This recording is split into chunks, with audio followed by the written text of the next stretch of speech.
InsyaAllah. Pembagian warisan pusaka tinggi di Minang diberikan ke ahli waris perempuan. Dah ada harta pusaka tinggi dibagi do. Nah, bagaimana hukum Islam tentang tidak ada harta pusaka tinggi dibagi?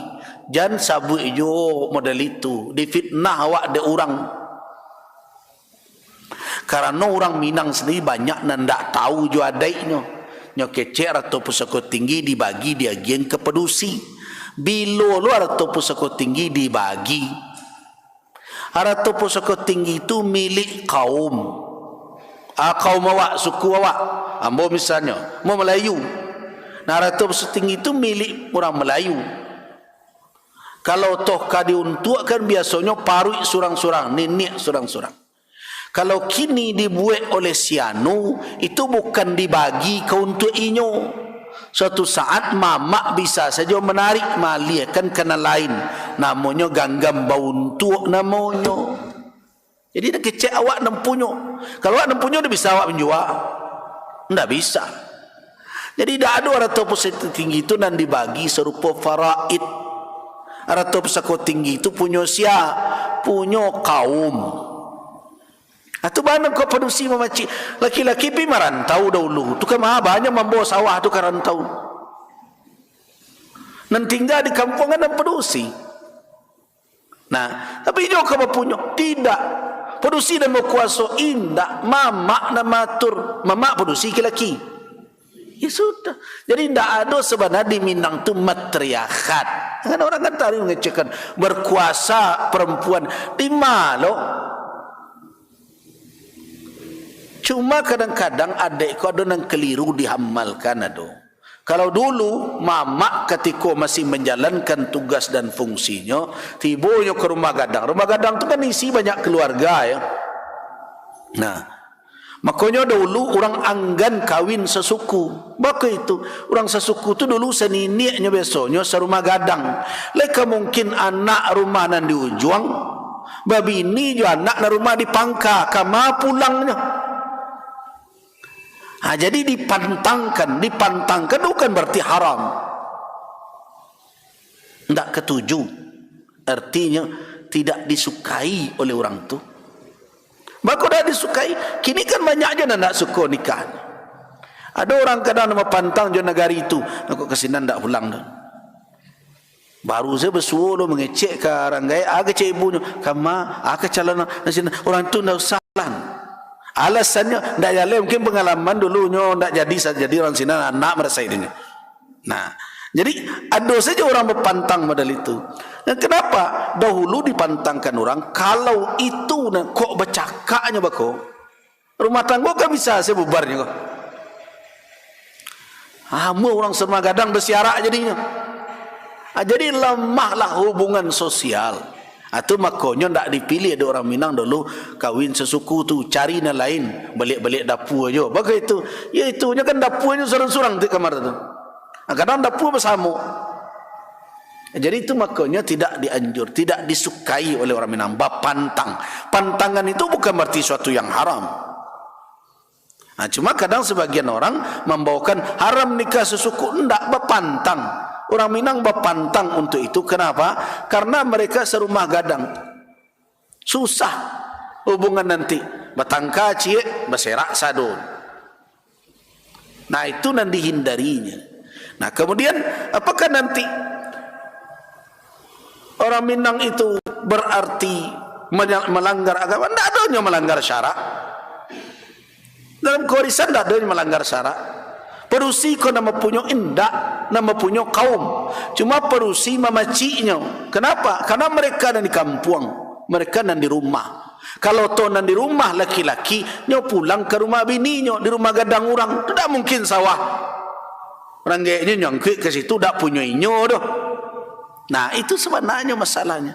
Jadi orang Minang tidak berlaku bagi dia matrilineal dalam kenasaban. Jadi ini kecekkan garis keturunan ibu itu sebagai ukuran segala tidak ada. Nasab orang Minang tetap ke bapa. Kesukuan orang Minang sukunya ke ibu. Suku jangan difahami menyangkut nasab padanya. Jadi berbeda Minangkabau. Suku tu tak berkait jo nasab.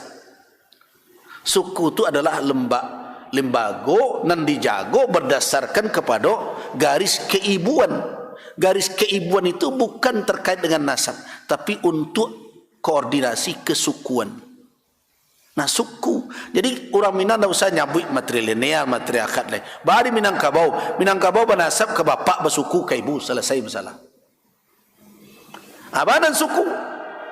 Suku itu adalah ikatan kekerabatan rahim yang dijago oleh orang Minang. Barang kau itu nan dipertahankan supaya nyo saling menjago dahulunya laki-laki meninggalkan kampung.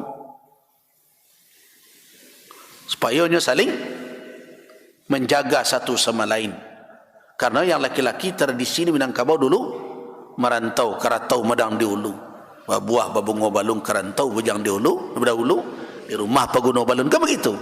Nah, mereka kan saling menjaga satu sama lain. Nah, ikatan apa? Ikatan rahim itu yang dipertahankan. Jadi itu tidak ada yang bertentangan dengan syarak. Warisan tidak dibagi menjadi milik kaum sadonyo. Siapa yang mengatur? Mamak nanti. Tu sawah nan di lurah, sianu tahun kini membuat. Nah, tahun lalu kan sianu, ianyo hidupnya kini lalapang. Kini itu tidak berjalan. Jadi pada prinsipnya benar. Sawah milik bersama dikelola oleh orang nan membutuhkan. Siapa mengawasi hari-hari? Mande soko. Mande soko tu dan sabut bundokan doang 5 pe rumah nang gadang tu. Di bundokan doang banyak tugasnya. Tak sekadar berbaju-baju bertikuluk, berkeluk tanduk, pakai baju bersibar. Bundokan doang itu pengkader calon pemimpin di kaum. Menjadi penasehat anak kemenakan cucu-cucunya di rumah gadang. Itu karajo bundokan doang tu. Nah, termasuk juga sebagai tampik menitip kunci dek mamak, karena tak mungkin dia bawa ke rumah bininya tu. Nah, nan tua kalau nama megang. Kalau ada tamu datang, lumbuang mana harus dibuka?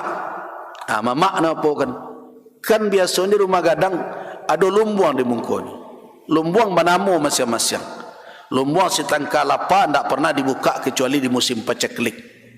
Padi yang diletakkan di sini itu sebagai antisipasi keadaan. Ada lumbuang sebayau-bayau, ada setinjau lawi dan berbagai macam. Bila dibukanya, mamak nak marahkan. Untuk hari-harian, makanya mamak itu kalau duduknya, maduknya ke mak. Maduknya ke bilik. Untuk tak bilik sini calik dah. Di samping bilik kan pintu ke dapur. Supaya nampaknya berasuk, nak berasuk dapur kemenakannya. Tu kok maduknya ke bilik mamak itu. Nan awak nan kalau orang nan pulang ke rumah gadang tu, nan menjadi laki ya, suami, di mana duduknya? Membelakang ke biliknya. Jadinya di pintu kamarnya duduk. Itu filosofinya tu. Mamak makanya maduk. Nan pertama wilayah nan di rumah gadang nan sapaki budak maimbau itu selajang kudo malari itu salita kuncang melopek itu wilayahnya tak ada wilayah orang Semando dulu. Orang Semando wilayah dalam kamar bini. Ko mamak nak berkuasa di situ. Nah, mamak akan mencalik ketika keluar kemenakan orang Semandonyo arifnya.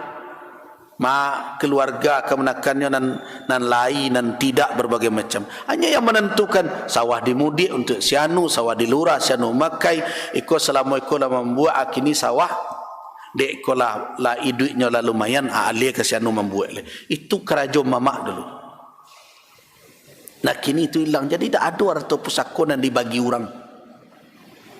Nah bahkan harta nan habis pun kan kecil orang ada orang nan punah.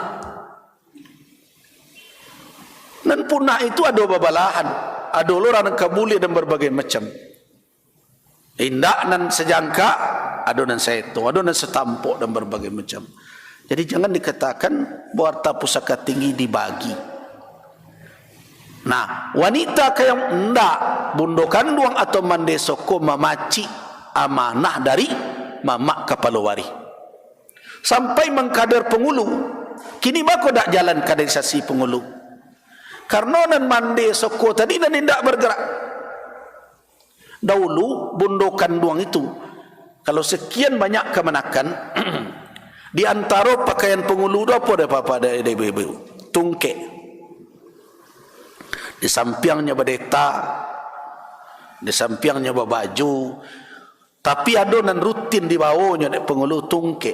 Itu indak mudo, indak tua pengulu biasanya tungke permainan tangannya.